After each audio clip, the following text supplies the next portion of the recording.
ಅಲ್ಲಿ ತುಂಬ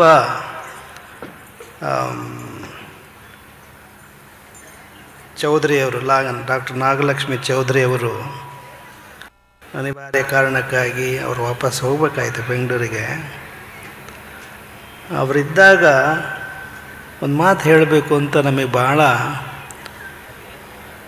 ಮನಸ್ಸಿತ್ತು. ಅವ್ರು ಹೋಗೋಕ್ಕೆ ಮುಂಚೆ ಅದನ್ನು ಹೇಳೇ ಕಳಿಸಿದ್ವಿ ಅವರಿಗೆ. ಒಂದೇನು ಅಂದರೆ, ಏನಾದರೂ ಸಮಸ್ಯೆಗಳು ಮಹಿಳೆಯರಿಗೆ ನಿಮಗೆ ಬಂದರೆ ಇಂತಿಂಥ ಫೋನ್ ನಂಬರ್ ಇದೆ, ಆ ಫೋನ್ ನಂಬರಿಗೆ ಮಾಡಿ, ಇಂತಿಂಥ ಪೊಲೀಸ್ನರಿದ್ದಾರೆ ಅಂತ ವೇದಿಕೆ ಮೇಲೆ ಕರೆಸಿ ಅವರೇನೇ ಹಿಡಿದ್ರಲ್ಲ ಅದಕ್ಕೆ ನಮಗೆ ಸಹಮತ ಇಲ್ಲ. ನಾವು ನೇರವಾಗಿ ಹೇಳಲಿಕ್ಕೆ ಬಯಸ್ತೇವೆ. ನಮ್ಮ ನ್ಯಾಯಪೀಠದ ಅನುಭವದಲ್ಲಿ ಹೇಳೋದಾದರೆ, ನಿಮ್ಮ ಮದುವೆ ಆಗೋದು ಪೊಲೀಸ್ ಸ್ಟೇಷನಲ್ಲ, ನಿಮ್ಮ ಮದುವೆ ಆಗೋದು ಗುರು ಹಿರಿಯರ ಸಮ್ಮುಖದಲ್ಲಿ. ಹೀಗಾಗಿ ನೀವು ಸಮಸ್ಯೆ ಬಂದಾಗ ಪೊಲೀಸ್ನರೇನು ಬಂದು ನಿಮ್ಮ ಮದುವೆಗೆ ಬಂದೇನು ಅಕ್ಷತೆ ಕಾಳು ಹಾಕಿದಾರಾ? ಇಲ್ಲ. ನಿಮಗೆ ಅಕ್ಷತೆ ಕಾಳು ಹಾಕಿದವರು ಗುರು ಹಿರಿಯರು. ಹೀಗಾಗಿ ನಿಮ್ಮ ಸಮಸ್ಯೆಗಳನ್ನು ಬಗೆಹರಿಸ್ಕೊಳ್ಬೇಕಾದ್ದು ಗುರು ಹಿರಿಯರ ಸಮ್ಮುಖದಲ್ಲೇ ಹೊರತು ಪೊಲೀಸ್ ಸ್ಟೇಷನಿಗೆ ದೂರು ಕೊಡೋದ್ರಿಂದ ಖಂಡಿತ ಸಮಸ್ಯೆ ಬಗೆಹರಿಯಲ್ಲ. ಇದನ್ನು ನಮ್ಮ ನ್ಯಾಯಪೀಠದ ಅನುಭವದಿಂದ ಹೇಳ್ತಾ ಇದ್ದೀನಿ ನಿಮಗೆ.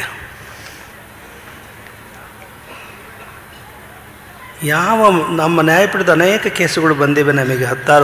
ಅನೇಕ ವರ್ಷಗಳಿಂದ ಗಂಡ ಹೆಂಡತಿಯರ ಮಧ್ಯೆ ವಿರಸ ಉಂಟಾದಾಗ ಯಾವ ಮಹಿಳೆ ಪೊಲೀಸ್ ಸ್ಟೇಷನಿಗೆ ಹೋಗ್ತಾಳೋ ಅವರು ಖಂಡಿತ ತನ್ನ ಮಾಂಗಲ್ಯವನ್ನು ಕಳ್ಕೊಳ್ತಾಳೆ ಅಂತ ಹೇಳೋಕ್ಕೆ ಇಷ್ಟಪಡ್ತೀವಿ. ಯಾತಕ್ಕಾಗಿ ಅಂದರೆ, ಯಾರು ಅಲ್ಲಿ ಹೋದಾಗ ಗಂಡ ಇದ್ದಾನಲ್ಲ, ಅವನು ಎಷ್ಟು ಅವನು ಮತ್ತಷ್ಟು ಮನಸ್ಸನ್ನು ಕೆಡಿಸ್ಕೊಳ್ತಾನೆ ಅಂದರೆ ಅದು ಇಷ್ಟಪಡಲ್ಲ ಅವನು. ನಮ್ಮ ನ್ಯಾಯಪೀಠದಲ್ಲಿ ಅನೇಕ ರಾಜಸಂಧಾನ ಮಾಡಿಸಿದ್ದೀವಿ. ಪತಿ ಪತ್ನಿಯರ ಮಧ್ಯೆ ವಿರಸ ಉಂಟಾದಾಗ ಸಕಾರಾತ್ಮಕವಾಗಿ ಹೇಳೋದಾದರೆ, ಒಂದು ಮಾತು ನಿಮಗೆ ಹೇಳೋದಾದರೆ, ಒಂದು ಉದಾಹರಣೆ ಮುಖಾಂತರ ಹೇಳ್ತೀನಿ ನಿಮಗೆ. ಪೊಲೀಸ್ ಸ್ಟೇಷನಿಗೆ ಹೋಗದೇ ಇದ್ದರೂ ಸಹ ಗುರು ಸಾನ್ನಿಧ್ಯದಲ್ಲಿ ಬಂದಾಗ ಹಿರಿಯರ ಸಮಕ್ಷ ಕೂತ್ಕೊಂಡು ಮಾತಾಡಿದಾಗ ಹೇಗೆ ಸಮಸ್ಯೆಗಳು ಬಗೆಹರಿತವೆ ಅನ್ನೋದಕ್ಕೊಂದು ಉದಾಹರಣೆ. ನಮ್ಮ ಅನೇಕ ಸಂದರ್ಭದಲ್ಲಿ ನಾವು ಹೇಳಿದ್ದೀವಿ ನಾವು ಘಟನೆಯನ್ನು. ಪ್ರಾಯಶಃ ವೇದಿಕೆ ಮೇಲೆ ಇರ್ತಕ್ಕಂಥವರಿಗೆ ಆ ಘಟನೆ ಗೊತ್ತಿರಲಿಕ್ಕಿಲ್ಲ, ಇನ್ನೂ ಕೆಲವರಿಗೆ ಗೊತ್ತಿರಲಿಕ್ಕಿಲ್ಲ. ಭಾಳ ವರ್ಷಗಳ ಹಿಂದೆ, ಸುಮಾರು 20-25 ವರ್ಷ ಆಗಿರ್ಬೋದು ಹಿಂದೆ, ಒಬ್ಬ ಮಹಿಳೆ ನಮ್ಮ ನ್ಯಾಯಪೀಠಕ್ಕೆ ಬಂದಿದ್ಲು.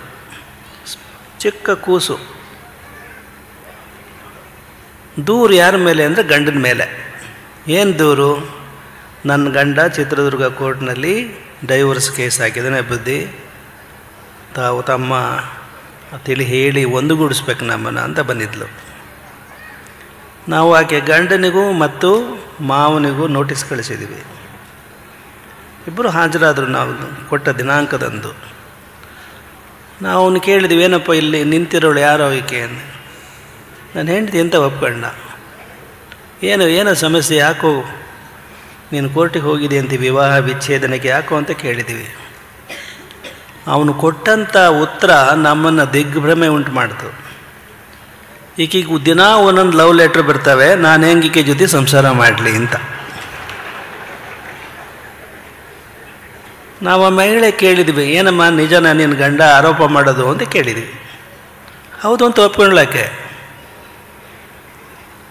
ಅಲ್ಲಮ್ಮ, ನೀನು ಒಪ್ಕೊಳ್ತದೀಯಾ ಆರೋಪನ? ಮತ್ತು ಹೇಗಮ್ಮ ನಿನ್ನ ಜೊತೆಗೆ ಗಂಡ ಸಂಸಾರ ಮಾಡ್ತಾನೆ ಅಂತ ಕೇಳಿದ್ವಿ. ಅದಕ್ಕಾಗಿ ಹೇಳಿದ್ಲು, ನನಗೆ ಲವ್ ಲೆಟರ್ಸ್ಗಳು ಬರ್ತಾರ ನಿಜ ಬುದ್ಧಿ, ಆದರೆ ಯಾರು ಬರೀತದನೋ ನನಗೆ ಗೊತ್ತಿಲ್ಲ ಅಂತ ಹೇಳ್ತಾಳೆ. ಇದನ್ನ ಹೇಗೆ ಪರೀಕ್ಷೆ ಮಾಡ್ಬೇಕು ಹೇಳಿ? ನಾವೆಲ್ಲ ಲೆಟ್ರ್ ಇಟ್ಟಿದ್ದೇನಮ್ಮ ಅಂತ ಕೇಳಿದ್ವಿ. ಹೌದು ಇದೆ ನನ್ನ ಹತ್ರ ಅಂತ. ತಂದು ತೋರಿಸ್ತೀಯಾ ಅಂತ ಕೇಳಿದ್ವಿ. ಖಂಡಿತ ತರ್ತೀನಿ ಅಂದ್ಲು. ಮುಂದಿನ ಹಿಯರಿಂಗಿಗೆ ಆಕೆ ತೊಗೊಂಬಂದ್ಲು ಇನ್ಲೈನ್ ಲೆಟರ್ಸ್, 100 ಇನ್ಲೈನ್ ಲೆಟರ್ಸು ಬಂಡ್ಲು ಮಾಡ್ಕೊಂಡು ತಂದು ಕೊಟ್ಟಳು, ನಮ್ಮ ಎದುರಿಗೆ ಇಟ್ಲು. ಇನ್ನೊಬ್ಬರ ಪತ್ರವನ್ನು ನಾವು ಓದಬಾರ್ದು, ಅದರಲ್ಲೂ ಆ ಮಹಿಳೆಗೆ ಬರೋದಂಥ ಪತ್ರ ನಾವು ಸ್ವಾಮಿಗಳಾದವರು ಓದಿ ಸರಿನೇ. ನಾವು ಅದನ್ನು ಒಂದೊಂದೇ ಹೀಗೆ ಪತ್ರವನ್ನ ಮೇಲೆ ಕಣ್ಣು ಹಾಯಿಸಿದ್ವಿ. ಆದರೆ ನಾವು ನೋಡ್ತಾ ಇದ್ದದ್ದು ಪತ್ರಗಳನ್ನೆಲ್ಲ ಆ ಮಹಿಳೆಯ ಮುಖದ ಮೇಲಿನ ಭಾವವನ್ನು ನಾವು ನೋಡ್ತಾ ಇದ್ವಿ. ಆಕೆ ಮುಖದಲ್ಲಿ ಮುಗ್ಧತೆ ಇತ್ತು, ಯಾವುದೇ ಕೃತ್ರಿಮತೆ ನಮಗೆ ಕಾಣಿಸ್ತಿಲ್ಲ. ಆದರೆ ಗಂಡನ್ನು ಮನವೊಲಿಸೋದು ಹೇಗೆ? ನಾವೇನು ಮಾಡಿದ್ದೀವಿ, ಎಲ್ಲರೆದುರಿಗೆ ಚಿತ್ರದುರ್ಗದ SP ಅವ್ರಿಗೆ ಫೋನ್ ತೊಗೊಂಡ್ವಿ. ನೋಡಿ, ಈ ಮಹಿಳೆಗೆ ಯಾರೋ ಒಬ್ಬರು ಲವ್ ಲೆಟ್ರ್ ಬರೀತದಾನೆ, ಅವನು ಯಾರು ಅಂತ ಮಫ್ತಿಯಲ್ಲಿ ನೀವು ಹುಡುಕಿಸಿ ಪತ್ತೆ ಹಚ್ಚಬೇಕು ಅಂತ ಅದನ್ನು ಸೀಲ್ ಮಾಡಿ ನಾವು 3 ತಿಂಗಳಿಗೆ ಅವಕಾಶ ಮಾಡಿಕೊಟ್ವಿ. ಯಾರಿಗೆ? SP ಅವರಿಗೆ ಸೀಲ್ ಮಾಡಿ ಕಳಿಸಿದ್ವಿ. ನಮ್ಮ ನ್ಯಾಯಪೀಠದಲ್ಲಿ ಕೂತಿದ್ರಲ್ಲ ಜನ, ಅವರಿಗೆಲ್ಲ ವಿಷಯ ಅದು ಹೇಗೋ ಹರಡ್ತು ಸಮಾಜದಲ್ಲಿ. ಮಾರನೇ ದಿನವೇ ಅವಳಿಗೆ ಬರ್ತಾ ಇರ್ತಕ್ಕಂಥ ಪ್ರೇಮ ಪತ್ರಗಳು ನಿಂತು. 1-2 ತಿಂಗಳಾದ ಮೇಲೆ ಆಕೆಯ ಗಂಡ ನಮ್ಮ ಹತ್ರ ಬಂದ ನ್ಯಾಯಪೀಠಕ್ಕೆ. ಅವನಾಗಿ ಬಂದ, ನನ್ನ ಹೆಂಡತಿಯನ್ನು ನಾನು ಭಾಳ ತಪ್ಪು ತಿಳ್ಕೊಂಡಿದ್ದೆ, ನನಗೆ ಅರಿವಾಗಿದೆ, ನನ್ನ ಹೆಂಡತಿ ಏನೂ ದೋಷ ಇಲ್ಲ, ಆಕೆ ಯಾವ ಅಕ್ರಮ ಸಂಬಂಧವನ್ನು ಇಟ್ಕೊಂಡಿಲ್ಲ, ನನ್ನದೇ ತಪ್ಪಿದೆ, ಅದಕ್ಕೆ ಕ್ಷಮೆಯಾಚನೆ ಮಾಡಿ ನಾನು ಕೋರ್ಟ್ ಕೇಸನ್ನು, ಡೈವೋರ್ಸ್ ಕೇಸನ್ನು ವಾಪಸ್ ತಗೊಳ್ಬೇಕು ಅಂತ ತಮ್ಮ ಆದೇಶ ಪಡೀಲಿಕ್ಕೆ ಬಂದಿದ್ದೀನಿ, ಆಶೀರ್ವಾದ ಪಡೀಲಿಕ್ಕೆ ಅಂತ ಬಂದಿದ್ದೀನಿ ಅಂತ ಹೇಳಿ ಅವನು ಹೋಗಿ ಆ ಡೈವರ್ಸ್ ಅರ್ಜಿಯನ್ನು ಕೋರ್ಟ್ನಿಂದ ವಾಪಸ್ ತೆಗೆದುಕೊಂಡು ಬಂದು ನಮಗೆ ಅರ್ಪಣೆ ಮಾಡಿದೆ. ಆಗ ಆ ಮಗು ಇವತ್ತು ದೊಡ್ಡ ಇಂಜಿನಿಯರ್ ಆಗಿದ್ದಾನೆ, ಸಾಫ್ಟ್ವೇರ್ ಇಂಜಿನಿಯರ್ ಆಗಿದ್ದಾನೆ. ಆ ಕುಟುಂಬ ಬಹಳ ಪ್ರೀತಿ ವಿಶ್ವಾಸದಿಂದ ಅವರು ದಾಂಪತ್ಯ ಜೀವನವನ್ನು ನಡೆಸ್ತಾ ಇದ್ದಾರೆ. ಇದು ಕೋರ್ಟಿಗೆ ಹೋಗಿದ್ರೆ ಏನಲ್ಲ, ವಕೀಲ ನೇಮಿಸ್ಕೊಂಡು ಹೋಗಿದ್ರೆ ಏನಾಗ್ತಿತ್ತು ಹೇಳಿ? ಸತ್ಯವನ್ನೇ ಹೇಳುತ್ತೇನೆ, ಸತ್ಯವನ್ನಲ್ಲದೆ ಬೇರೆ ಏನೇನೂ ಹೇಳುವುದಿಲ್ಲ ಅಂತ ಹೇಳಿಸಿದ್ರು ಸಹ ವಕೀಲರು ನೀನು ಹಿಂಗೇ ಸುಳ್ಳು ಹೇಳಬೇಕು ಅಂತ ಹೇಳ್ಕೊಟ್ಟಿರ್ತಾರೆ.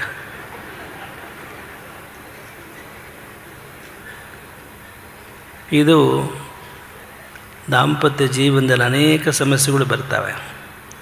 ಇವತ್ತು ತುಂಬ ಬಹಿರಂಗವಾಗಿ ಎಲ್ಲ ನಮ್ಮ ಹಿರಿಯ ಮಹಿಳೆಯರು ಎಷ್ಟು ತಮ್ಮ ಜೀವನದ ಘಟನಾವಳಿಗಳನ್ನು ಅವರು ನಿರೂಪಿಸಿದರು. ನಾವು ಮದುವೆಗೆ ಹೋದಾಗ, ಮದುವೆ ಮಂಟಪಕ್ಕೆ ಹೋದಾಗ ಆ ವೇದ ಮಂತ್ರಗಳನ್ನು ಏನು ಹೇಳ್ತಾರೆ ಅವು ಯಾವೂ ಗೊತ್ತಾಗಲ್ಲ ದಂಪತಿಗಳಿಗೆ. ಅವರು ಮದುವೆ ಆಗೋ ಅವಸರದಲ್ಲಿರ್ತಾರೆ, ಬೀಗರು ಉಣ ಅವಸರದಲ್ಲಿರ್ತಾರೆ. ನಾವು ಮದುಮಕ್ಕಳಿಗೆ ಅವರ ಆಶೀರ್ವಾದಕ್ಕೆ ಅಂತ ಬಂದಾಗ ನಾವೊಂದು 3 ಪ್ರಶ್ನೆ ಕೇಳ್ತೀವಿ. ಮೊನ್ನೆ ಡಾಲಿ ಧನಂಜಯ ಬಂದು ಹೋಗಿದ್ರಲ್ಲ, ನಿನ್ನೆ ಡಾಲಿ ಧನಂಜಯ, ನಾವು ಮುಂಬೈಗೆ ಹೊರಟಿದ್ವಿ. ಗೊತ್ತಾಗಿ ಅವರು ತರಳಬಾಳು ಕೇಂದ್ರ, ಬೆಂಗಳೂರಿನಲ್ಲಿರೋ ತರಳಬಾಳು ಕೇಂದ್ರದಲ್ಲಿ ನಮ್ಮ ಆಶೀರ್ವಾದಕ್ಕೆ ಅಂತ ಅವರು ಮತ್ತು ಅವರು ಭಾಳ ಸಂಗಾತಿಯಾಗಿ ಆಯ್ಕೆ ಮಾಡಿಕೊಂಡಂಥ ನಮ್ಮ ಮಠದ ಶಿಷ್ಯೆ ಡಾಕ್ಟರ್ ಧನ್ಯತಾ ಇಬ್ಬರು ಕಾಯ್ತಾಯಿದ್ರು. ನಿನ್ನೆ ಹೇಳಿದ್ದೀವಿ ಅದನ್ನು. ಅದರ ಮುಂದುವರೆದ ಭಾಗ ಹೇಳ್ತೀನಿ ನಿಮಗೆ. ಮುಂದುವರೆದ ಭಾಗ ಅಂದರೆ ನಾವು ಅವ್ರಿಗೆ ಕೇಳಿದ್ದೀವಿ, ಯಾರಿಗೆ?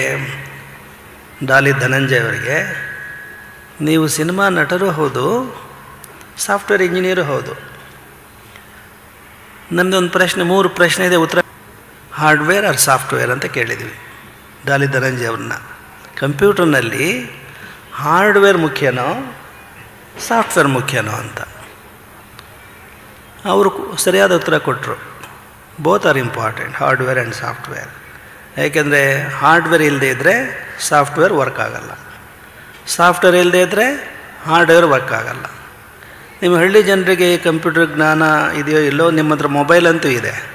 ಮೊಬೈಲು ಹಾರ್ಡ್ವೇರು, ಅದರೊಳಗಿರ್ತಕ್ಕಂಥ ನಿಮ್ಮವೇನೇನಿದಾವಲ್ಲ, ವಾಟ್ಸಾಪ್, ಟ್ವಿಟರ್, ಇವೇನೇನಿದಾವಲ್ಲ ಅವೆಲ್ಲ ಸಾಫ್ಟ್ವೇರ್. ಮೊಬೈಲ್ ಇಲ್ಲದೆ ಹೋದರೆ ವರ್ಕ್ ಆಗಲ್ಲ. ಆ ಸಾಫ್ಟ್ವೇರ್ ಇಲ್ಲದೆ ಹೋದರೆ ಮೊಬೈಲ್ ಒಂದು ಸಣ್ಣದೊಂದು ಡಬ್ಬಿ ಅಷ್ಟೇ. ಅರ್ಥ ಆಯ್ತೆ? ಒಳ್ಳೆ ಉತ್ತರ ಕೊಟ್ಟರು ಅವರು ನಾವು ಕೇಳಿದ ಪ್ರಶ್ನೆಗೆ. ಮುಂದಿನ ಪ್ರಶ್ನೆ, among husband and wife who is hardware and who is software ಅಂತ. ಗಂಡ ಹೆಂಡತಿಯರಲ್ಲಿ ಯಾರು ಹಾರ್ಡ್ವೇರು ಯಾರು ಸಾಫ್ಟ್ವೇರು ಅಂತ ಕೇಳಿದ್ದೀವಿ. ಅವರಿಂದ ಬಂದು ಡಾಲಿ ಧನಂಜಯಿಂದ ಬಂದರೆ ಉತ್ತರ ವೈಫ್ ಈಸ್ ಸಾಫ್ಟ್ವೇರ್ ಅಂದರು. ನಾವು ಒಪ್ಪಲಿಲ್ಲ, ಯು ಆರ್ ರಾಂಗ್ ಅಂತ ಹೇಳಿದ್ವಿ. ತಪ್ಪು ಕಣಪ್ಪ ನೀನು ಹೇಳ್ತಾ ಇರೋದು ಅಂತ. ಬೀಯಿಂಗ್ ಎ ಸಾಫ್ಟ್ವೇರ್ ಇಂಜಿನಿಯರ್ ನೀನು ಹೇಳ್ತಿರೋದು ತಪ್ಪು ಅಂತ ಹೇಳಿದ್ವಿ. ಯಾಕೆ ಅಂದರೆ ಅದನ್ನು ಹಂಗೆ ಹೇಳಿದ ತಕ್ಷಣವೇ ಅವ್ರ ಕೈ ಹಿಡಿತಕ್ಕಂಥ ಮದುಮಗಳಿದ್ದಾಳಲ್ಲ ಧನ್ಯತಾ, ನಾವು ಮುಂದೆ ಹೇಳಿದ್ದೇನು ಅಂದರೆ ನೀನು ಸಾಫ್ಟ್ವೇರ್ ಹೆಂಡತಿ ಸಾಫ್ಟ್ವೇರ್ ಅಂದರೆ ಇದು ಪುರುಷ ದೌರ್ಜನ್ಯದ ಸಂಕೇತ ಆಗುತ್ತೆ ಅಂತ ಹೇಳಿದ್ವಿ. ಹಂಗಂದ ತಕ್ಷಣವೇ ಧನ್ಯತಾ ತಲೆ ತಗ್ಗಿಸಿ ಅದಕ್ಕೆ ಗುರುಗಳು ಹೇಳೋದು ಸರಿ ಅನ್ನೋದು ಅನುಮೋದಿಸ್ದಂಗೆ ಕಾಣಿಸ್ತು ನಮಗೆ. ಹಾಗಾದರೆ ಯಾರು ಸಾಫ್ಟ್ವೇರು ಯಾರು ಹಾರ್ಡ್ವೇರು? ಕೆಲವೊಮ್ಮೆ ಹೆಂಡತಿ ಹಾರ್ಡ್ವೇರ್ ಆಗಬೇಕಾಗತ್ತೆ, ಗಂಡ ಸಾಫ್ಟ್ವೇರ್ ಆಗಬೇಕಾಗತ್ತೆ. ಕೆಲವೊಮ್ಮೆ ಗಂಡ ಹಾರ್ಡ್ವೇರ್ ಆಗಬೇಕಾಗತ್ತೆ, ಹೆಂಡತಿ ಸಾಫ್ಟ್ವೇರ್ ಆಗಬೇಕಾಗತ್ತೆ. ಇಲ್ಲದೆ ಹೋದರೆ ಏನಾಗುತ್ತೆ? ಸಂಸಾರ ಸುಲಲಿತವಾಗಿ ಸಾಗಲ್ಲ. ಮುಂದಿನ ಪ್ರಶ್ನೆ ಕೇಳಿದ್ವಿ, ಸಾಫ್ಟ್ವೇರ್ನಲ್ಲಿ ಇದು ಬರುತ್ತೆ, ಏನು ಬಗ್ಸ್ ಅಂತ ಬರ್ತವೆ. ಬಗ್ಸ್ ಬಂದಾಗ ಏನು ಮಾಡ್ತೀರಿ ಅಂತ ಕೇಳಿದ್ವಿ software engineering. We try to debug ಅಂತ ಹೇಳಿದರು ಧನಂಜಯ. ಎಷ್ಟೋ ನೀನು ಡಿಬಗ್ ಮಾಡೋಕ್ಕೆ ಪ್ರಯತ್ನ ಮಾಡಿದ್ರು ಅದು ಆಗಲ್ಲಪ್ಪ, ಅವಾಗ ಏನು ಮಾಡ್ತೀಯ ಅಂದು ಅವ್ರು ಮುಂದೆ ಉತ್ತರ ಕೊಡಲಿಕ್ಕೆ ಹಿಂಜರಿದ್ರು. ನಾವು ಅವ್ರಿಗೆ ಹೇಳಿದ್ವಿ, ನೋಡಪ್ಪ ಡಿಬಗ್ ಮಾಡೋಕ್ಕೆ ನಿನ್ನ ಕೈಲಿ ಆಗಲಿಲ್ಲ ಅಂತಂದರೆ ಯಾರು ಹೆಚ್ಚು ಪರಿಣಿತರಿರ್ತಾರೋ ಅವ್ರನ್ನ ಕೇಳಬೇಕು. ಒಂದು ಎಚ್ಚರಿಕೆಯ ಮಾತು, ಗಂಡ ಹೆಂಡರಲ್ಲಿ ನಿಮಗೆ ಇಲ್ಲಿ ಬರೀ ಅವ್ರಿಗೆ ಅಷ್ಟೆಲ್ಲ ಹೇಳೋದು, ಅವ್ರ ಮುಖಾಂತರ ನಿಮಗೆಲ್ಲರಿಗೂ ಹೇಳ್ತೀವಿ, ನಿಮ್ಮಲ್ಲಿ ದಾಂಪತ್ಯ ಜೀವನದಲ್ಲಿ ಏನಾದರೂ ಸಮಸ್ಯೆಗಳು ಉದ್ಭವಿಸಿದರೆ ಮೊದಲನೇದಾಗಿ ಸ್ಟೇಷನಿಗೆ ಹೋಗಬಾರ್ದು, ಪೊಲೀಸ್ ಸ್ಟೇಷನಿಗೆ. ಎರಡನೇದು, ಯಾರು ಬೀಗರು ಬಂದು ಉಂಡು ಹೋಗಿರ್ತಾರಲ್ಲ ಅವ್ರ ಮನೆಗಂತೂ ಖಂಡಿತ ನೀವು ಹೋಗಬಾರ್ದು. ಅರ್ಥವಾಯ್ತು ನಿಮಗೆ? ಅಲ್ಲಿ ಮತ್ತಷ್ಟು ದ್ವೇಷದ ತುಪ್ಪ ಸುರಿದು ನೀವು ನಿಮ್ಮನ್ನು ಕೋರ್ಟ್ಗಳಿಗೆ ಸುತ್ತರಿಸ್ತಾರೆ ಅವರೆಲ್ಲರೂ ಬಂದುಂಡು ಹೋದವರು. ತಪ್ಪು ತಿಳ್ಕೊಬೇಡಿ ನೀವು. ನಿಮ್ಮ ತಂದೆ ತಾಯಿಗಳು ಕೂಡ ಹೇಳಬಾರ್ದು ಸಮಸ್ಯೆಗಳನ್ನು. ಮತ್ತಷ್ಟು ಅಲ್ಲೇನಾಗುತ್ತೆ ಅಂದರೆ ಹುಡುಗನ ತಂದೆ ಮಗನ ಪರವಾಗಿ ವಹಿಸ್ತಾರೆ, ಹುಡುಗಿಯ ತಂದೆ ತಾಯಿಗಳು ತನ್ನ ಮಗಳ ಪರವಾಗಿ ವಹಿಸ್ತಾರೆ. ದೊಡ್ಡ ಕುರುಕ್ಷೇತ್ರ ಯುದ್ಧವೇ ಶುರುವಾಗಿಬಿಡುತ್ತೆ. ಮತ್ತು ಪರಿಹಾರ ಏನಿದಕ್ಕೆ? ನಮ್ಮ ಅನುಭವದಲ್ಲಿ ಹೇಳೋದಾದರೆ ಮದುವೆ ಆದ ಮೇಲೆ you have to identify your best friends. ಬಹಳ ನಿಮ್ಮನ್ನು ಪ್ರೀತಿಸ್ತಕ್ಕಂಥ ಆತ್ಮೀಯ ಸ್ನೇಹಿತರನ್ನು ಗುರುತಿಸ್ಕೋಬೇಕು ನೀವು. ವರ ತನ್ನ ಆತ್ಮೀಯ ಸ್ನೇಹಿತರನ್ನು ಗುರುತಿಸ್ಕೋಬೇಕು, ವಧು ತನ್ನ ಆತ್ಮೀಯ ಗೆಳತಿಯರನ್ನು ಐಡೆಂಟಿಫೈ ಮಾಡ್ಕೋಬೇಕು. ಸಮಸ್ಯೆಗಳು ಏನೇ ಇದ್ದರೂ ಯಾವ ನೆಂಟ್ರಿಸ್ಟ್ರು ಆಗ್ಬೋದು, ಅದರಲ್ಲಿ ಅನ್ಬಯಾಸ್ಡ್ ಆಗಿರ್ತಕ್ಕಂಥ ನೆಂಟ್ರಿಸ್ಟ್ರು ಯಾರು, ನಿಜವಾಗಿ ನಿಮ್ಮ ಶ್ರೇಯಸ್ಸನ್ನು ಕೋರ್ತಕ್ಕಂಥ ನೆಂಟ್ರಿಸ್ಟ್ರು ಯಾರು ಅನ್ನೋದು ಗುರುತಿಸ್ಕೋಬೇಕು. ಅವರಿಲ್ಲದೆ ಹೋದರೆ ಸೆಕೆಂಡ್ ಸ್ಟೆಪ್ ಸ್ನೇಹಿತರು. ಅವರು ಸ್ನೇಹಿತರು ಯಾರು ತಪ್ಪು ಯಾರ್ದು ಸರಿ ಅಂತ ಅವ್ರಿಗೆ ವಿವೇಚನೆ ಇರುತ್ತೆ. ಅವರು ಹೇಳಿದ ಮೇಲೆ ಇಲ್ಲ ನಿಂದೆ ಕಣೋ ತಪ್ಪು ಅಂದರೆ, ಇಲ್ಲಮ್ಮ ನಿಂದೆ ತಪ್ಪು ಅಂದರೆ, ನಿಮಗೇನೇನೋ ಮಂತ್ರ ಹೇಳ್ಕೊಟ್ಟಿರ್ತಾರಲ್ಲ ಅವೇನೂ ಅರ್ಥ ಆಗಲ್ಲ ನಿಮಗೆ. ಒಂದು ಇಂಗ್ಲೀಷ್ನಲ್ಲಿ ಒಬ್ಬ ಅಜ್ಞಾತ ಕವಿ ಬರೆದಿರೋದಿದೆ ಒಂದು ಮಂತ್ರ ದಾಂಪತ್ಯ ಜೀವನದ ಯಶಸ್ಸಿಗೆ, ಇಂಗ್ಲೀಷ್ ಭಾಷೆಯಲ್ಲಿದೆ.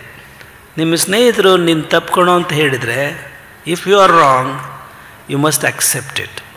ನೀನು ತಪ್ಪು ಅಂತ ಹೇಳಿದರೆ ನೀನು ಅದನ್ನ ಒಪ್ಕೋಬೇಕು, ಯಾವ ಬಿಗುಮಾನ ಇಲ್ಲದೆ. ನಿಂದೆ ಸರಿ ಕಣೋ ಅಂದರೆ ಇಫ್ ಯು ಆರ್ ರಾಂಗ್, ನಿಂದೆ ಸರಿ ಕಣೋ ಅಂತ ಅಲ್ಲ, ಇಫ್ ಯು ಆರ್ ರೈಟ್ ನಿಂದೆ ಸರಿ ಅಂತ ಹೇಳಿದರೆ you must keep your mouth shut. ನೀನು ಬಾಯಿ ಮುಚ್ಕೊಂಡು ತೆಪ್ಪಗಿರ್ಬೇಕು ನೀನು ಸರಿ ಇದ್ದರೆ. ಅರ್ಥವಾಯ್ತಾ ನಿಮಗೆ? ನಂದೇ ಸರಿ ಅಂತ ನೀನು ದಾಳಿ ಮಾಡೋಕ್ಕೆ ಹೋಗಬಾರ್ದು ಹೆಂಡತಿ ಮೇಲೆ. ಬಾಯಿ ಮುಚ್ಕೊಂಡು ತೆಪ್ಪಗಿರಬೇಕು. ಅದೇ ರೀತಿ ಹೆಂಡತಿ ತಪ್ಪು ಮಾಡಿದರೆ ಆಕೆನೂ ಬಾಯಿ ಮುಚ್ಚಿಕೊಂಡು ತೆಪ್ಪಗಿರಬೇಕು, ಸರಿ ಇದ್ದರೆ. ನಾವು ಹುಣ್ಣಿಮೆಯಲ್ಲೆಲ್ಲ ಒಂದು ಕಥೆ ಹೇಳ್ತಾ ಇರ್ತೀವಿ, ನಿಮ್ಮ ನೆನಪಿರ್ಬೋದು, ಹೇಗೆ ಸಂಸಾರದಲ್ಲಿ ವೈಮನಸ್ಸುಗಳು ಉಂಟಾಗ್ತವೆ ಅಂತ ಹೇಳಿ. ಒಬ್ಬ ಹಳ್ಳಿ ಯುವಕ ಮದುವೆಯಾಗಿ ವರ್ಷನೂ ಆಗಿರಲ್ಲ, ಬೇಸಾಯಕ್ಕೆ ಅಂತ ಹೋಗ್ತಾನೆ. ಹೋಗ್ತಾ ದಾರಿಯಲ್ಲಿ ಒಂದು ಹೊಳಪಾದಂಥದ್ದು ಏನೋ ಸಿಗುತ್ತೆ, ಅದು ಕೈ ತಗೊಳ್ತಾನೆ. ಅದು ಕನ್ನಡಿ. ಅವನಿಗೆ ಗೊತ್ತಿರಲ್ಲ, ಕನ್ನಡಿ ಎಂದೂ ನೋಡಿಲ್ಲ ಅವನು, ಕನ್ನಡಿ ಗೊತ್ತಿಲ್ಲ ಅವನಿಗೆ ಎಷ್ಟು ಹೊಳಪಾಗಿದೆ ಅಂತಂದು. ಅದನ್ನು ತಗೊಂಡು ಬಂದು ಮನೆಯಲ್ಲಿ ತನ್ನ ಕಪಾಟಿನಲ್ಲಿ ಇಟ್ಟು ಬೀಗ ಹಾಕ್ತಾನೆ. ಪ್ರತಿದಿನ ರಾತ್ರಿ ಮಲಗುವ ವೇಳೆಯಲ್ಲಿ ಆ ಕಪಾಟ್ ಬೀಗ ತೆಗೆದು ನೋಡ್ತಾನೆ, ಮತ್ತೆ ಇಡ್ತಾನೆ, ಮಲಗ್ತಾನೆ. ಅದರಲ್ಲಿ ಅವನು ಮುಖ ಕಾಣ್ತಾ ಇರುತ್ತೆ, ನನ್ನ ಮುಖ ಅಂತ ಅವನು ತಿಳ್ಕೊಳ್ಳಲ್ಲ. ಯಾರು ಎಷ್ಟು ಸುಂದರವಾಗಿದ್ದಾನಲ್ಲ ಇವನು, ನನಗಿಂತ ಸುಂದರವಾಗಿದ್ದಾನೆ ಅಂತ ಅವನು ಹೇಳ್ತಾನೆ. ಅವನಿಗೆ ಗೊತ್ತಿಲ್ಲ ಅದು ಕನ್ನಡಿ ಅವನೇ ರಿಫ್ಲೆಕ್ಟ್ ಮಾಡಿದೆ ಅಂತ. ಹೆಂಡ್ತಿಗೆ ಅನುಮಾನ ಬಂದುಬಿಡುತ್ತೆ, ನನ್ನ ಗಂಡ ದಿನ ಈ ಬೇಗ ತೆಗೆದು ಕಪಾಟಿನಲ್ಲಿರೋದು ಏನೋ ನೋಡ್ತದನಲ್ಲ, ಏನಿರ್ಬೋದು ಅಂತ ಆಕೆಗೆ ಕುತೂಹಲ ಉಂಟಾಗತ್ತೆ. ಒಂದು ಸರಿ ಗಂಡ ದೀರ್ಘವಾಗಿ ಗಾಢವಾದ ನಿದ್ರೆ ಮಾಡ್ತಿದ್ದಾಗ ಅವನ ಸೊಂಟದಲ್ಲಿದ್ದಂಥ ಬೀಗದ ಕೈ ತಗೊಂಡು ಓಪನ್ ಮಾಡ್ತಾಳೆ. ಕನ್ನಡಿ ಆಕೆಗೂ ಗೊತ್ತಿಲ್ಲ ಕನ್ನಡಿ ಅಂತ. ನೋಡ್ತಾಳೆ, ಅದರಲ್ಲಿ ಸುಂದರವಾದ ಹುಡುಗಿ ಕಾಣಿಸ್ತಾ ಇರ್ತಾಳೆ. ತಂದೆ ಮುಖ ಅಂತ ಗೊತ್ತಿಲ್ಲ ಆಕೆಗೆ. ಓ, ನನ್ನ ಗಂಡ ಯಾಕೆ ದಿನ ನೋಡ್ತಾನೆ ಅಂತ ನನಗೆ ಈಗ ಅರ್ಥವಾಯಿತು ಅಂತಾಳೆ ಆಕೆ. ಅತ್ತೆ ಹತ್ರ ಹೇಳ್ತಾಳೆ, ಅತ್ತೆ ನಾನು ಎಷ್ಟು ಪ್ರೀತಿ ಮಾಡ್ತೀನಿ ಗಂಡನ್ನು ನೋಡಿ, ಇದು ಯಾರನ್ನೋ ಬೇರೆಯವ್ರನ್ನ ಪ್ರೀತಿ ಮಾಡ್ತದ ನನ್ನ ಗಂಡ, ಸ್ವಲ್ಪ ನೀವು ಮಗನಿಗೆ ಬಿದ್ದು ಹೇಳಿ ಅಂತಂದು. ಅತ್ತೆ ಅಂದರೆ ಅವನ ತಾಯಿ ಬೀದ ಕೈಯನ್ನು ಸೊಸೆಯಿಂದ ತಗೊಂಡು ಆಕೆ ಬೀಗ ತೆಗೆದು ನೋಡ್ತಾಳೆ. ಆಕೆ ಮುಖ ಕಾಣಿಸುತ್ತೆ, ಆಕೆಗೂ ಕನ್ನಡಿ ಗೊತ್ತಿಲ್ಲ. ಮುದುಕಿಗೆ ಚಿತ್ರ ಕಾಣುತ್ತೆ.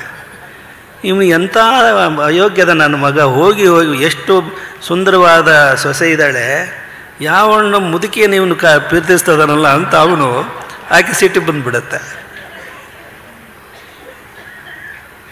ಕೊನೆಗೆ ಅವರು ಗುರುಗಳ ಹತ್ರ ಬರ್ತಾರೆ.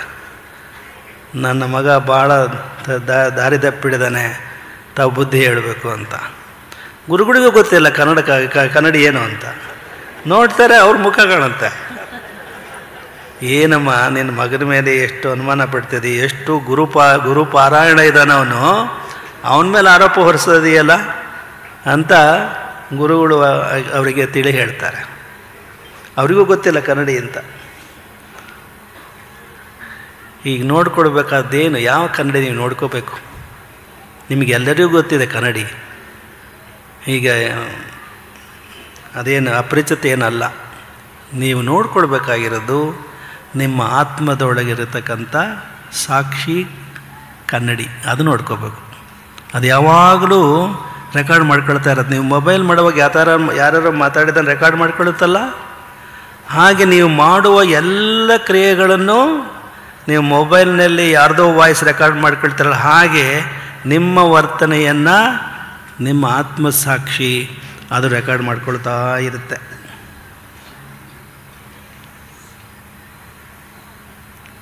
ಕೊನೆಯದಾಗಿ ಭಾಳ ಹೊತ್ತಾಗಿದೆ ಅನ್ನೋದನ್ನು ಬೇರೆ ಹೇಳ್ತಾರೆ ಬಸವಣ್ಣನವರು. ಈ ಹೊತ್ತಾಗಿದೆ ಅಂತಿರಲ್ವ, ಈಗ ಅನೇಕರು ನೀವಲ್ಲ ಬೇರೆಯವ್ರು ಹೇಳ್ತಿರ್ಬೋದು, ಎಷ್ಟೊತ್ತು ನಡೀತಾ ಇದೆ ಈ ಕಾರ್ಯಕ್ರಮ ಅಂತ, ಹೊತ್ತಾಗಿದೆ ಅಂತ. ಬಸವಣ್ಣವರು ಈ ಶಬ್ದ ಬಳಸಿದ್ದಾರೆ ಒಂದು ವಚನದಲ್ಲಿ. ಹೊತ್ತಾರೆ ಎದ್ದು ಅಗ್ಗವಣಿ ಪತ್ರೆಯ ತಂದು ಹೊತ್ತು ಹೋಗದ ಮುನ್ನ ಪೂಜಿಸು ಲಿಂಗವ. ಹೊತ್ತಾರೆ ಅಂದರೆ ಅಷ್ಟೊತ್ತಿಗೆ ಬೆಳಗ್ಗೆ ಎದ್ದು ಅಗ್ಗವಣಿ ಮಡಿ ನೀರು ತಂದು ಹೂಪತ್ರೆ ತಂದು ಪೂಜಿಸು ಲಿಂಗವ. ಹೊತ್ತು ಹೋದ ಬಳಿಕ ನಿನ್ನ ನಾರು ಬಲ್ಲರು. ಭಾಳ ಹೊತ್ತಾದ ಮೇಲೆ ಅನ್ನೋ ಒಂದು ಅರ್ಥ. ಇನ್ನೊಂದು ಅರ್ಥ ಇದೆ, ಶ್ಲೇಷೆ ಅಂತಾರೆ ಸಂಸ್ಕೃತದಲ್ಲಿಗೆ. ಹೊತ್ತು ಹೋಗದ ಮುನ್ನ, ಭಾಳ ಹೊತ್ತಾಗ ಮುಂಚೆ ಪೂಜೆ ಮಾಡುವಂಥ ಒಂದು ಅರ್ಥ. ಇನ್ನೊಂದು, ನಿನ್ನನ್ನು ಹೊತ್ಕೊಂಡು 4 ಜನ ಸ್ಮಶಾನಕ್ಕೆ ತೊಗೊಂಡು ಹೋಗೋಕೆ ಮುಂಚೆ ಪೂಜೆ ಮಾಡೋ ಬೆಪ್ಪೇನೋ ಅರ್ಥ. ಹೊತ್ತು ಹೋಗದ ಮುನ್ನ ಪೂಜಿಸು ಲಿಂಗವ, ಹೊತ್ತು ಹೋದ ಬಳಿಕ ನಿನ್ನ ನಾರು ಬಲ್ಲರು. ಈ ರೀತಿ ಅದು ಹೊತ್ತು ಹೋಗೋದು ಅಂತಂದರೆ ಬರೀ ವೇಳೆ ಅಲ್ಲ, ನಿನ್ನ ಜೀವನ ಅವಸಾನಗೊಳ್ಳೋಕೆ ಮುಂಚೆ ನೀನು ದೇವರ ಧ್ಯಾನ ಮಾಡು ಅಂತ ಹೇಳಿ. ಇನ್ನು ಕೊನೆಯದಾಗಿ ಇದು ಇವತ್ತು ಹೇಳಿದ ನಮ್ಮ ಅಧ್ಯಕ್ಷೆಯವರಿಗೆ ಹೇಳಬೇಕಾಗಿತ್ತು. ನಾವು ಭಾಳ ಜನ ರಾಜಕಾರಣಿಗಳು ಹೇಳ್ತಾ ಬಂದಿದ್ದೀವಿ, ಒಂದು ಮಠದ ಸ್ವಾಮಿಗಳಾಗೋದು ಕಷ್ಟ ಏನಲ್ಲ, ಆದರೆ ಒಂದು ಮನೆಯ ಸೊಸೆ ಆಗೋದು ಇದೆಯಲ್ಲ, ಅದಕ್ಕಿಂತ ಕಷ್ಟವಾದ ಕೆಲಸ ಮತ್ತೊಂದಿಲ್ಲ ಅಂತ ನಾವು ಹೇಳಕ್ಕೆ ಬಯಸ್ತೀವಿ. ಒಂದು ಜಾನಪದ ಒಂದು ಇದಿದೆ, ಕವಿತೆ ಇದೆ. ಹಪ್ಪಾಳ ಮಾಡಿ ಆಳ ಹದ ಹಾಕಿ, ಗಂಡನೂ ಬಡಿದಾನ ಕದ ಹಾಕಿ ಅಂತ. ಕೇಳಿದರೆ ಇದು ನೀವು? ಹಪ್ಪಾಳ ಮಾಡಿ ಆಳ ಹದ ಹಾಕಿ, ಗಂಡನೂ ಬಡಿದಾನ ಕದ ಹಾಕಿ ಅಂತ. ಎರಡೇ ಸಾಲು. ನೀವೇನೇನೋ ಅಪಾರ್ಥ ತಿಳ್ಕೊಬೋದು. ಅದು ನಿಜವಾದ ಅರ್ಥ ಏನು ಅಂದರೆ, ಹೆಂಡತಿಗೆ ಹೇಳಿರ್ತಾನೆ ಅವನ ಗಂಡ, ಅವತ್ತು ನಾನು ಅಳಿಯೂಟಕ್ಕೆ ಬಂದಾಗ ಮಾಡಿದ್ದೆ ಅಲ್ಲ, ಅಂಥದ್ದೊಂದು ಹಪ್ಪಳ ಮಾಡು ಅಂತ ಹೇಳಿದ್ದಾನೆ. ಆಕೆ ಹಪ್ಪಳ ಮಾಡಿದ್ದಾಳೆ. ಸಂಜೆ ಬರ್ತಾನೆ ಮಗ, ತಾಯಿ ಮಲ್ಕೊಂಡ್ಬಿಡ್ದೆ, ಮುನ್ಸ್ಕೊಂಡು ಸಿಟ್ಟಾಗಿ ಮಲ್ಕೊಂಡಿದ್ದಾಳೆ. ಏನವ ಯಾಕೆ ಊಟ ಮಾಡಿಲ್ಲ ಯಾಕೆ ಅಂತ. ಈಕೆ ಯಾರು ಕೇಳಿ ಹಪ್ಪಳ ಮಾಡಿದ್ಲು, ಈ ಮನೆ ಯಜಮಾಂತಿ ಯಾರು, ಆ ತೀರ್ಮಾನ ಆಗೋವರೆಗೂ ನಾನು ಊಟ ಮಾಡಲ್ಲ ಅಂತ ಹೇಳಿ. ಏನಾಯ್ತವ ಅಂತ. ಹೆಂಗೆ ಹಪ್ಪಳ ಮಾಡಿದ್ಲು, ನಾನು ಕೇಳಿಲ್ಲ, ಈಕೆ ಹೇಗೆ ಹಪ್ಪಳ ಮಾಡಿದ್ಲು. ಹೌದಾ, ನೀನು ಕೇಳಿಲ್ವಾ ಅಂತ ಹೇಳಿ ಅವನೇನು ಮಾಡ್ತಾನೆ, ದರ ಹೆಂಡತಿ ಹಾಕೊಂಡು ಹೋಗ್ತಾನೆ. ರೂಮ್ ಒಳಗೆ ಹೋಗಿ ದಪ್ ದುಪ್ ಅಂತ ಹೊಡಿತಾನೆ, ಬೋಲ್ಟ್ ಹಾಕಿ ಹೊಡಿತಾನೆ. ಅವನು ಹೊಡಿತಾ ಇದ್ದದ್ದು ಹೆಂಡತಿಯನ್ನಲ್ಲ, ಹಾಸಿಗೆ ತಲೆದೇ ಹೊಡಿತಾ ಇದ್ದ ಅವನು. ಹೊರಗೆ ತಾಯಿಗೆ ಗೊತ್ತಾಯ್ತು, ನನ್ನ ಮಗ ಎಷ್ಟೇ ಆಗಲಿ ನನ್ನ ಮಗ ಅಲ್ವೇ ಅಂತೇಳಿ ಭಾಳ ಖುಷಿಪಟ್ಲಂತೆ. ಕೌಟುಂಬಿಕ ಜೀವನದಲ್ಲಿ ಒಬ್ಬರನ್ನೊಬ್ಬರನ್ನ ಸರಿಯಾಗಿ ಅರ್ಥ ಮಾಡ್ಕೊಳ್ಳತಕ್ಕಂಥ ಕಲಿಬೇಕು. ಪ್ರೀತಿ ಅನ್ನೋದು ಬಹಳ ಮುಖ್ಯ. ಆ ಪ್ರೀತಿನೇ ಕೌಟುಂಬಿಕ ಜೀವನದಲ್ಲಿ ಯಶಸ್ವಿಗೊಳಿಸ್ತಕ್ಕಂಥದ್ದು. ಅದಕ್ಕೆ ನಾವು ಏನೇನು ನಡೆದಿದೆ ಈಗೆಲ್ಲ, ಗಂಡು ಮಕ್ಕಳು ಆಗಬೇಕು, ಹಿಂದೆಲ್ಲ ಇತ್ತು. ಗಂಡು ಹುಟ್ಟಿದಾಗ ಗಂಗಾಳ ಬಡಿಯೋದು, ಈಗ ಐತೋ ಇಲ್ಲ ಗೊತ್ತಿಲ್ಲ. ಗಂಡು ಹುಟ್ಟಿದಾಗ ಗಂಗಾಳ ಬಡಿಯೋದು, ಹೆಣ್ಣು ಹುಟ್ಟಿದಾಗ ಚಿಬ್ಲು ಬಡಿಯೋದು. ಇದು ಯಾವಾಗ ಅಂದರೆ ಪ್ರಸೂತಿ ಕಾರ್ಯ ಮನೆಗಳಲ್ಲಾದಾಗ ಈ ಅಭ್ಯಾಸ ಇತ್ತು ಅಂತ ಕಾಣುತ್ತೆ. ಈಗೆಲ್ಲ ಆಸ್ಪತ್ರೆಗಳಾಗೋದ್ರಿಂದ ಈ ಗಾದೆ ಹಳೇದಾಯ್ತೇನೋ ಇಲ್ವೇನೋ ಈಗ ಅಂತ ಅನಿಸ್ಬಿಡುತ್ತೆ. ನಾವೊಂದು ಭಾಳ ಹಿಂದೆ ಒಂದು ಕವಿತೆಯನ್ನು ಭಾಳ ಒಂದು 8-9 ವರ್ಷಗಳ ಹಿಂದೆ ಬರೆದಿದ್ವಿ ಒಂದು ಕವಿತೆ. ಅದನ್ನು ಓದಿ ನಮ್ಮ ಮಾತುಗಳನ್ನು ಮುಗಿಸ್ಬಿಡ್ತೀವಿ. ವೈದ್ಯಕೀಯ ವಿಜ್ಞಾನ ಮುಂದುವರೆದಂತೆ ಕೆಲವೊಂದು ಕೌಟುಂಬಿಕ ಮತ್ತು ಸಾಮಾಜಿಕ ಸಮಸ್ಯೆಗಳು ಹೆಚ್ಚಿವೆ. ಅವುಗಳಲ್ಲಿ ಹೊಟ್ಟೆಯೊಳಗಿರ್ತಕ್ಕಂಥ ಕೂಸಿನ ಲಿಂಗ ಪರೀಕ್ಷೆ ಒಂದು. ಇದು ಅವಿದ್ಯಾವಂತ ಮಹಿಳೆಯರಿಗಿಂತ ವಿದ್ಯಾವಂತ ಮಹಿಳೆಯರಲ್ಲೇ ಹೆಚ್ಚು. ಜಗತ್ತಿನಲ್ಲಿ ಸ್ತ್ರೀ ಭ್ರೂಣ ಹತ್ಯೆ ಆಗುತ್ತಿರುವುದು ಚೀನಾ ದೇಶವನ್ನು ಬಿಟ್ಟರೆ ಭಾರತದಲ್ಲಿಯೇ ಜಾಸ್ತಿ ಎಂದು ಒಂದು ಸಮೀಕ್ಷೆ ಹೇಳುತ್ತೆ.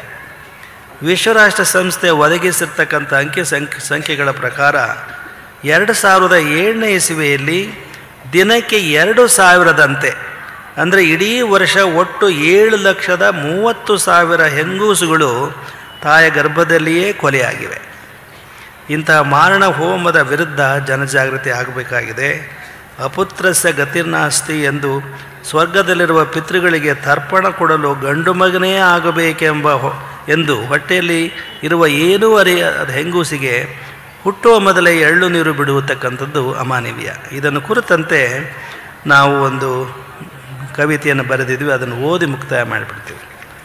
ಈ ಕವಿತೆಯ ಶೀರ್ಷಿಕೆ ಅಮ್ಮ ನೀನಾದರೂ ಜೋಕೆ.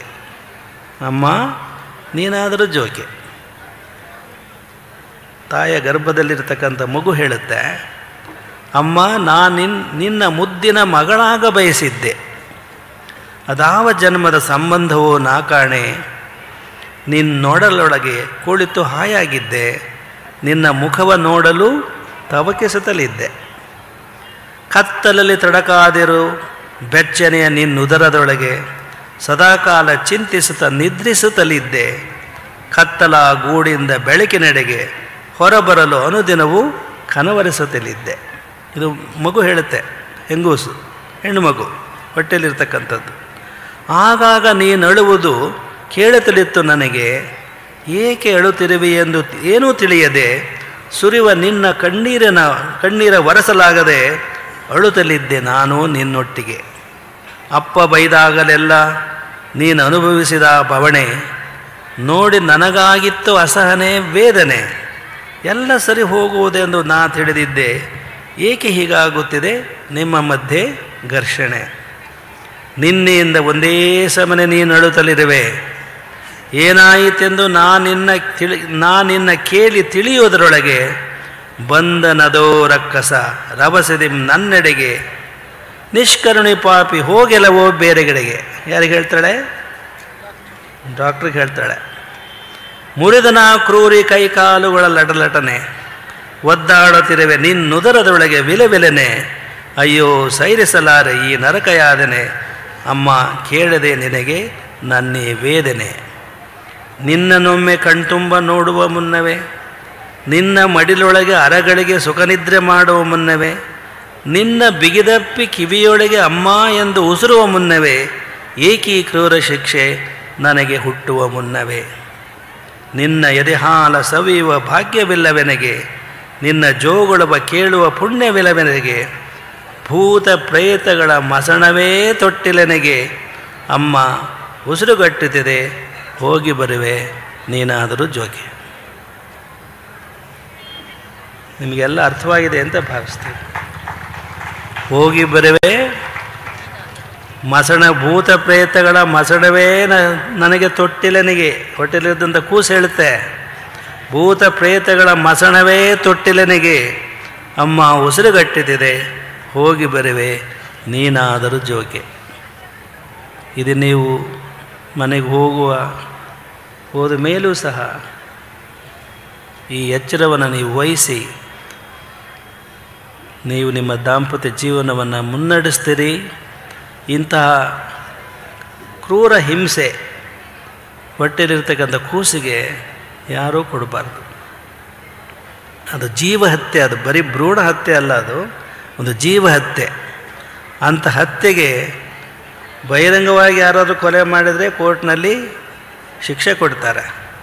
ಇದಕ್ಕೂ ಶಿಕ್ಷೆ ಇರೋಂಗೆ ಕಾಣಿಸುತ್ತೆ, ಇದೆಯೋ ಇಲ್ಲೋ ಗೊತ್ತಿಲ್ಲ, ಇದಕ್ಕೂ ಶಿಕ್ಷೆ ಇದೆ, ಅದನ್ನು ಮರೆಮಾಚಿಸ್ತಾರೆ. ಇಂಥ ಒಂದು ಪಾಪಕೃತ್ಯವನ್ನು ನೀವ್ಯಾರೂ ಮಾಡಬಾರದು. ಮಹಿಳೆ ಆದರೂ ಸಹ ಎಂಥ ಸಾಧನೆ ಮಾಡಬಲ್ಲರು ಅನ್ನೋದಕ್ಕೆ ಈ ವೇದಿಕೆಯಲ್ಲಿ ಇದ್ದವರು, ಇಲ್ಲಿಂದ ತೆರಳಿ ಹೋದರೂ ಸಹ ಇಲ್ಲಿದ್ದವರು, ಇಲ್ಲಿಂದ ತೆರಳಿದವರು ದೊಡ್ಡ ಸಾಕ್ಷಿಯವರು, ದೊಡ್ಡ ಸಾಧನೆ. ಇದನ್ನು ನೀವು ಗಮನಿಸಿ ಅದನ್ನು ನೀವು ಪಾಲಿಸ್ತೀರಿ. ದೈವ ಕೃಪೆ ಹೇಗಾಗುತ್ತೋ ಹಾಗೆ. ಒಬ್ರು ಯಾರೋ ಹೇಳಿದರು, ಮಗು ಇಲ್ಲದೇ ಇದ್ದರೂ ಕೂಡ ಕೆಲವರು ಮರ ಸುತ್ತರೋ ಒಂದು ಪ್ರಕ್ರಿಯೆ ಇದೆ, ಒಂದು ನಂಬಿಕೆ ಇದೆ, ಮರ ಸುತ್ತಿದ್ರೆ ಮಕ್ಕಳಾಗ್ತವೆ ಅಂತ ಹೇಳಿ. ಇದೇ ತರಳುಬಾಳು ಮೇಲೆ ಅನೇಕ ವರ್ಷಗಳಿಂದರೆ ಒಬ್ಬ ಮಹಿಳೆ ಹೇಳಿದರು, ಒಬ್ಬ ಯಾರೋ ಉನ್ನತ ವಿಚಾರವಾದಿ, ಮರ ಸುತ್ತ ಇರೋದ್ರಿಂದ ಮಕ್ಕಳಾಗೋದಾದರೆ ಮದುವೆ ಯಾಕಾಗಬೇಕು ಅಂತ ಅವ್ರ ಸವಾಲು. ನಾವು ಹೇಳಿದ್ದೀವಿ ನೋಡಿ, ಆ ಮಹಿಳೆಯಲ್ಲಿ ಒಂದು ಭಾವನೆ ಇದೆ, ನಂಬಿಕೆ ಇದೆ. ಮರ ಸುತ್ತರಿಯೋದ್ರಿಂದ ನನಗೆ ಮಗುವಾಗುತ್ತೆ ಅನ್ನೋ ಒಂದು ನಂಬಿಕೆ ಇದೆ. ಆ ನಂಬಿಕೆನ ಕಳೀತಕ್ಕಂಥ ಹಕ್ಕು ನಿಮಗಿಲ್ಲ ಅಂತ ನಾವು ಹೇಳಿದ್ದೀವಿ. ಅದು ಅವ್ರ ನಂಬಿಕೆ. ಅದು ಒಂದು ಉದಾಹರಣೆ ಕೊಡ್ತೀನಿ ನಿಮಗೆ. ಒಬ್ಬರು ಪರಿಣಿತ ವೈದ್ಯರಿದ್ದರು. ಅವ್ರು ಕೈ ಮುಟ್ಟಿದ್ರೆ ಸಾಕು ಗುಣ ವಾಸಿ ಆಗಿಬಿಡುತ್ತೆ ರೋಗ ಅಂತ ಹೇಳಿ. ಅವ್ರ ಹೆಂಡ್ತಿದೊಂದು ಆಕ್ಷೇಪಣೆ, ನೀವು ಬೇರೆ ರೋಗಿಗಳು ಸರಿಯಾಗಿ ನೋಡ್ಕೊಳ್ತೀರಿ, ನನ್ನೇ ಸರಿಯಾಗಿ ನೋಡ್ಕೊಳ್ಳಲ್ಲ, ನೀನು ಒಂದು ಸಿನಿಮಾ ಕರ್ಕೊಂಡು ಹೋಗಿಲ್ಲ, ಏನೂ ಇಲ್ಲ ಅಂತ. ಆಯ್ತು ಕಣೆ ಕರ್ಕೊಂಡು ಹೋಗ್ತೀನಿ ಅಂತ ಹೇಳಿ ಒಂದು ರಜಾ ದಿನ ಘೋಷಣೆ ಮಾಡಿ ರಜಾ ಹೆಂಡತಿ ಕರ್ಕೊಂಡು ಹೋಗ್ತಾನೆ ಇದಕ್ಕೆ ಎಲ್ಲಿಗೆ ಸಿನಿಮಾ ಥಿಯೇಟ್ರಿಗೆ. ಸಿನಿಮಾ ಇನ್ನೇನು ಶುರುವಾಗ್ತಾಯಿತ್ತು, ಅಷ್ಟೊತ್ತಿಗೆ ಒಬ್ಬ ಹೊಟ್ಟೆ ನೋವು ಅಂತ ಭಾಳ ಹೋಗಕ್ಕೆ ಶುರು ಮಾಡಿದ. ಅವನ ಸ್ನೇಹಿತರು ಯೋಚನೆ ಮಾಡಿಬಿಡ್ತಾಳೆ, ಇಲ್ಲೇ ಇದ್ದಾರೆ ನಮ್ಮ ಡಾಕ್ಟ್ರು ಅಂಥೇಳಿ, ಡಾಕ್ಟ್ರೇ ಇವನಿಗೆ ಹೊಟ್ಟೆ ನೋವು ಅಂತ ಏನಾದರೂ ಔಷಧಿ ಕೊಡ್ರಿ ಅಂತ. ಪಾಪ ಅವನ ಹೆಂಡತಿ ಕರ್ಕೊಂಡು ಸಿನಿಮಾ ನೋಡೋಕೆ ಹೋಗಿದ್ದಾನೆ. ಅವನ ಡಾಕ್ಟ್ರೇ ಒಂದು ಏನಾದರೂ ಗುಳಿಗೆ ಕೊಟ್ರಿ ಅಂತ. ಅವ್ರು ಕೂಡಲೇ ಜೇಬಿನಾಗೆ ಹಿಂಗೆ ತೆಗೆದು ಗುಳಿಗೆ ಕೊಟ್ಟರು. ಇದನ್ನು ಸೀಪ್ತಾ ಇರಪ್ಪ ಅಂತ ಹೇಳಿದರು. ಅದನ್ನು ನುಂಗಬೇಡ, ಹಾಗೆ ಸೀಪ್ತಾ ಇರು ಅಂತ ಹೇಳಿ. ಒಂದು 10 ನಿಮಿಷ ಆದಮೇಲೆ ಕೇಳಿದರು, ಹೇಗಿದೆಯಪ್ಪ ಹೊಟ್ಟೆ ನೋವಿಗೆ? ಡಾಕ್ಟ್ರೇ, ನಿಮ್ಮ ಕೈಯಲ್ಲಿ ಎಂಥ ಕೈಗುಣ ಇದೆ ಅಂದರೆ ನಂದು ಏನು ನೋವಿಲ್ಲ ಅಂತ. ವಾಪಸ್ ಕೊಡಪ್ಪ ಇಲ್ಲಂತ ವಾಪಸ್ ತಗೊಳ್ತಾರೆ. ಅದು ಗುಳಿಗೆ ಅಲ್ಲ, ಅವ್ರ ಅಂಗಿಯಲ್ಲಿ ಹರಿದೋದಂಥ ಬಟನ್, ಅದು ಗುಂಡಿ. ಅವರೇ ನಾವು ಗುಳಿಗೆ ಇಟ್ಕೊಂಡು ಹೋಗಿದ್ದಿಲ್ಲ. ಆ ಗುಂಡಿಗೆ, ಹರಿದ ಗುಂಡಿಗೆ ನೀವು ಇದಕ್ಕೆ ಕಳಿಸಿದರೆ, ಪೊಲೀಸ್ನವ್ರು ಕಳಿಸ್ತಾರಲ್ಲ ಯಾವುದಕ್ಕೆ, ಲ್ಯಾಬಿಗೆ, ಅಲ್ಲಿ ಕಳಿಸಿ FSL ಕಳಿಸಿದರೆ ಅದರಲ್ಲಿ ಹೊಟ್ಟೆ ರೋಗ ನಿವಾರಣೆ ಮಾಡ್ತಕ್ಕಂಥ ಗುಣ ಇದೆ ಅಂತ ಯಾರಾದರೂ ಹೇಳೋಕ್ಕಾಗತ್ತಾ? ಯಾರು ಹೇಳೋಕ್ಕಾಗಲ್ಲ. ಹ್ಯಾಕೆ ವಾಸಿ ಆಯ್ತು? ಅವ್ರ ಮೇಲೆ ನಂಬಿಕೆ, ಆ ಡಾಕ್ಟ್ರ್ ಮೇಲೆ ನಂಬಿಕೆ. ಹಾಗೆ ಜೀವನದಲ್ಲಿ ಅಂಥ ನಂಬಿಕೆನ ಇಟ್ಕೋಬೇಕು. ಹೆಂಡತಿ ಗಂಡನ ಮೇಲೆ ನಂಬಿಕೆ ಇಟ್ಕೋಬೇಕು, ಗಂಡ ಹೆಂಡತಿ ಮೇಲೆ ನಂಬಿಕೆ ಇಟ್ಕೋಬೇಕು. ಅನುಮಾನ ದೃಷ್ಟಿಯಿಂದ ನೀವು ಮೊಬೈಲ್ ನೋಡೋಕ್ಕೆ ಹೋಗಬೇಡ್ರಿ. ರಾತ್ರಿ 10-11 ಗಂಟೆ ಆದರೂ ಕೂಡ ಗಂಡ ಹೆಂಡತಿ ಮೊಬೈಲ್ ನೋಡ್ತಾನೆ, ಹೆಂಡತಿ ಗಂಡನ ಮೊಬೈಲ್ ನೋಡ್ತಾಳೆ. ನಮ್ಮ ನ್ಯಾಯಪೀಠದಲ್ಲಿ ಅಂಥವು ಕೆಲವು ಪ್ರಕರಣಗಳು ನಡೆದು ಅವೆಲ್ಲ ನಮ್ಮ ವಶಕ್ಕೆ ತಗೊಂಡಿದ್ದೀವಿ. ನಾವು ನೋಡೋಕೆ ಹೋಗಿಲ್ಲ ಅವನ್ನ.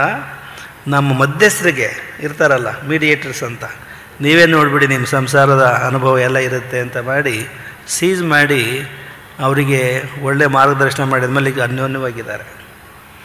ಇದು ಮೊಬೈಲ್ ಇದೆಯಲ್ಲ, ಇದು ಒಂದು ಯಂತ್ರ, ಇದು ಒಂದು ಉಪಕರಣ, ಇದು ಆಧುನಿಕ ಉಪಕರಣ. ಅದನ್ನು ಸರಿಯಾಗಿ ಸದ್ಬಳಕೆ ಮಾಡ್ಕೋಬೇಕು. ಕೊನೆಯದಾಗಿ ಒಂದು ನಮಗೆ ಯುರೋಪ್ನಲ್ಲಿರ್ತಕ್ಕಂಥವ್ರು ಒಬ್ರು ಯಾರೋ ಒಂದು ಕಳಿಸಿದ್ರು, ಒಂದು ಒಳ್ಳೆ ಇದನ್ನು ವಿಡಿಯೋ ಚಿತ್ರ ಕಳಿಸ್ಕೊಟ್ಟಿದ್ರು. ಏನದು ಅಂತ ಹೇಳಿದರೆ, ಒಬ್ಬ ಹಿಂಗೆ ಹೋಗ್ತಾ ಇದ್ದ ಕಾರ್ನಲ್ಲಿ, ಭಾಳ ಮಳೆ ಸುರಿತಾ ಇತ್ತು, ಭೀಕರ ಗುಡುಗು ಸಿಡಿಲು ಎಲ್ಲ ಆಗ್ತಾಯಿತ್ತು. ದಾರಿಯಲ್ಲಿ ಹೋಗುವಾಗ ದಾರಿ ಎಡಬದಿಯಲ್ಲಿ 3 ಜನ ನಿಂತಿದ್ದರು ಮಳೆ ತೋರಿಸ್ಕೊಂಡು. ಕಾರ್ ನಿಲ್ಲಿಸ್ತಾನೆ, ಇವ್ರಿಗೆ ಯಾರು ಒಬ್ಬರು ಸಹಾಯ ಮಾಡೋಣ ಅಂತ. ಹತ್ತಿರ ಹೋಗಿ ನೋಡ್ತಾನೆ, ಆ 3 ಜನರಲ್ಲಿ ಒಬ್ಬಳು ಸುಂದರವಾದಂಥ ಯುವತಿ ಇದ್ಲು, ಎರಡನೇರು ಒಬ್ಬ ಅವ್ರ ಆತ್ಮೀಯ ಸ್ನೇಹಿತ ಇದ್ದ, ಕಷ್ಟದಲ್ಲಿ ನೆರವಾದವನು, ಮೂರನೇರು ಒಬ್ಬ ಅಜ್ಜಿ ಇತ್ತು.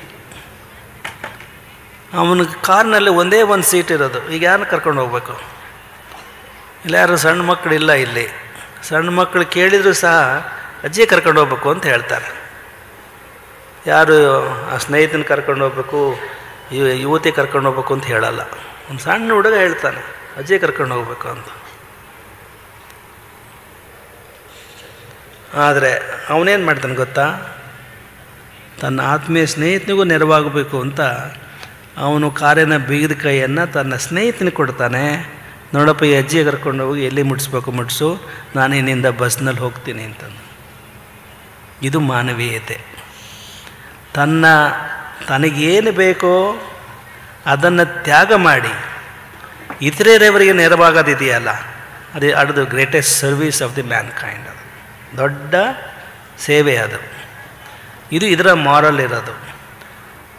ಇದನ್ನು ಈ ಕಥಾನಕ ಹರಿಬಿಟ್ರೆ ನಿಮ್ಮ ವಾಟ್ಸಪ್ನಲ್ಲಿ ನೀವೇನು ಪ್ರತಿಕ್ರಿಯಿಸ್ಬೋದು ಹೇಳ್ರಿ?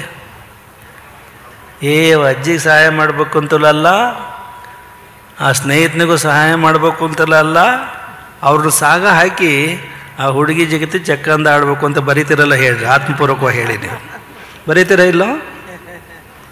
ಇಂತಹ ಕೆಟ್ಟ ಮನಸ್ಸು ಸಮಾಜವನ್ನು ಹಾಳು ಮಾಡ್ತಾ ಇದೆ. ಅದು ಹಾಗಾಗ್ದಾಗಿರಲಿ. ಈ ಹುಣ್ಣಿಮೆ ಬೆಳಕು ನಿಮ್ಮ ಬದುಕಿಗೆ ಒಂದು ಬೆಳದಿಂಗಳಾಗಲಿ ಅಂತ ಹಾರೈಸ್ತಾ, ಪರಮ ಪೂಜ್ಯ ಜಯೇಂದ್ರಪುರಿ ಮಹಾಸ್ವಾಮಿಗಳವರು, ಅವ್ರ ಗುರುಗಳು ನಮಗೆ ಚೆನ್ನಾಗಿ ಗೊತ್ತಿದ್ದರು, ತಿರುಚಿ ಮಹಾಸ್ವಾಮಿಗಳು ಅಂತ.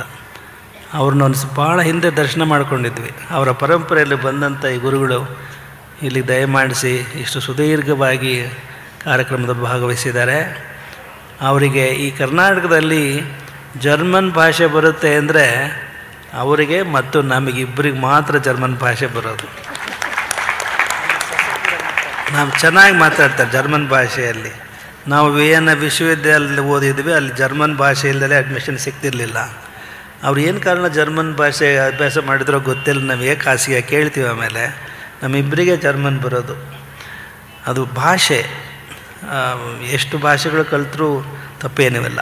ಮತ್ತಿನ್ನು ತುಂಬ ವಿಳಂಬ, ನಾಳಿನ ಕಾರ್ಯಕ್ರಮಕ್ಕೆ ವಿಳಂಬ ಆಗ್ತಾಯಿದೆ ಅಂತ ನಾವು ಹೇಳ್ತಾ, ನೀವೆಲ್ಲರೂ ಇಷ್ಟು ಸುದೀರ್ಘವಾಗಿ ಕುಳಿತು ಆಲಿಸಿದ್ದಕ್ಕೆ ನಾವು ಭಾಳ ಸಂತೋಷಪಟ್ಟು, ಇಲ್ಲಿ ಯಾರ ಹೆಸರನ್ನು ಹೇಳೋಣ, ಎಲ್ಲರೂ ಒಂದು ಫುಲ್ ಬೆಂಚ್ ಆಫ್ ಏನೋ ಹಾಲಿನ ಕೆರೆ ಪದರು ಇಲ್ಲಿದೆ.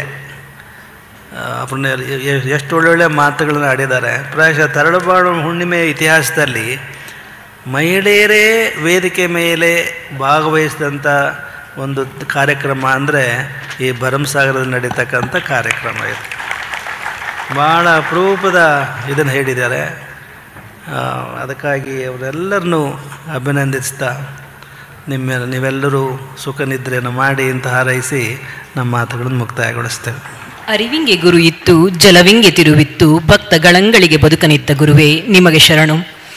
ಈಗ ಆತ್ಮೀಯವಾಗಿ ವಂದನೆಗಳನ್ನ ಸಲ್ಲಿಸಲಿದ್ದಾರೆ ಲೋಲಾಕ್ಷಮ್ಮ ಭರಮಸಾಗರ ಅವರು.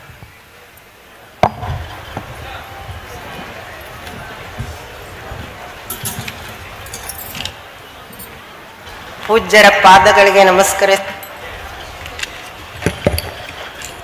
ತರಳುಬಾಳು ಹುಣ್ಣಿಮೆ ಮಹೋತ್ಸವ 2025 ಭರಮಸಾಗರ ದಿನಾಂಕ 5/2/2020